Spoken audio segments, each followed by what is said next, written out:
Avez-vous déjà ressenti un frisson dans votre esprit? Un murmure discret mais persistant, vous appelant vers quelque chose de plus grand que vous-même? C'est un sentiment qui à la fois vous excite et vous terrifie. Un coup de pouce divin pour sortir du familier et entrer dans l'inconnu. C'est précisément là que nous trouvons un homme nommé Abraham dans les anciennes Écritures. Dieu est venu à lui, non pas avec une suggestion, mais avec un commandement qui a changé sa vie.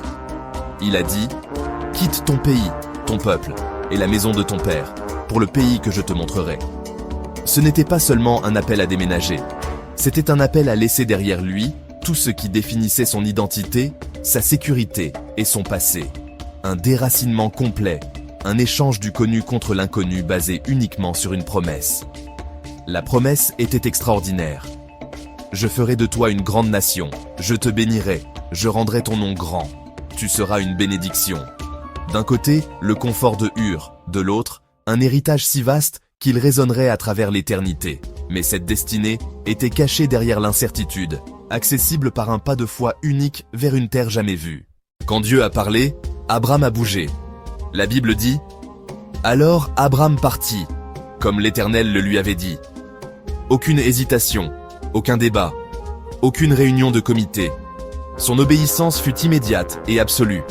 C'est la foi active. La foi n'est pas un système passif ni une idée philosophique, c'est confiance en action. Il crut dans son cœur et il démontra avec ses pieds. Il commença à emballer, à rassembler sa famille et fit les premiers pas. Il s'engagea à fond, sans garantie humaine, pas de contrat signé, aucune raison terrestre d'espérer le succès.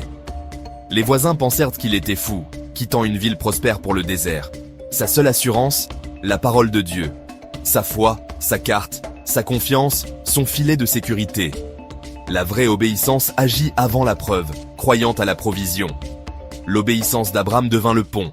La promesse vaut plus que mes plans. Chacun de nous a une terre que je te montrerai, vers laquelle Dieu nous appelle. Ce n'est peut-être pas un pays physique, mais un lieu de dessein plus grand, de foi plus profonde, de bénédiction accrue. Démarrer une entreprise, pardonner, prendre un rôle de leader, être plus généreux. Dieu nous incite à quitter nos zones de confort, notre Ur moderne, un emploi stable mais vide, une relation confortable, un état d'esprit limitant. Nous hésitons.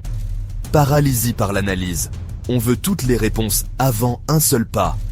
Dieu, montre-moi d'abord le plan complet. Donne-moi une garantie que je ne vais pas échouer, ni paraître ridicule.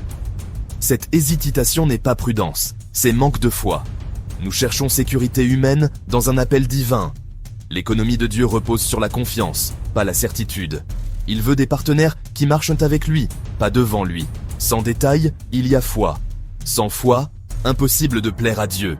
La vraie croissance est juste au-delà du confort. Beaucoup pensent que la foi, c'est n'avoir aucune peur. Non, c'est avancer malgré elle. La foi est une confiance aveugle en un Dieu qui voit tout parfaitement. Pas ignorance, pas folie. Nous ne voyons pas l'issue ni la provision juste devant.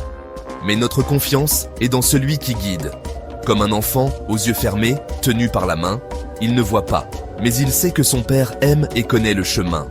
Notre foi n'est pas un saut dans l'obscurité, mais un pas confiant dans la lumière, guidé par notre Père.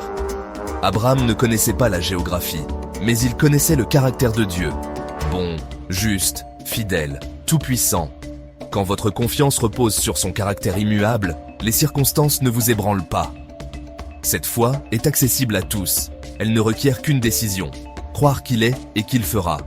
Placez votre confiance non dans l'argent, ni le titre, ni votre force, mais dans sa bonté et sa fidélité. Alors, quel pas de foi Dieu vous demande-t-il maintenant? Comme pour Abraham, quelle Ur devez-vous quitter? Dites-le en commentaire.